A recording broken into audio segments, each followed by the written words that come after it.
এক নজরে পিরোজপুরের মানচিত্র। পিরোজপুরের ৭টি থানা: নাজিরপুর, নেসারাবাদ, পিরোজপুর, কাউখালী, ইন্দুরকানী, ভান্ডারিয়া ও মঠবাড়িয়া। মঠবাড়িয়া থানা সবচেয়ে বড়, একটা সংসদীয় আসন নিয়েই মঠবাড়িয়া থানা।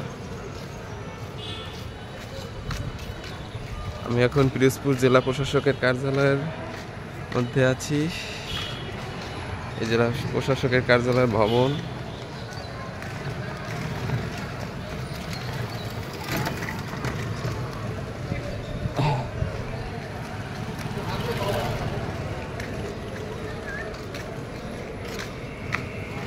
এই জেলা প্রশাসক কার্যালয়ের মূল ভবন, ৩ তলা।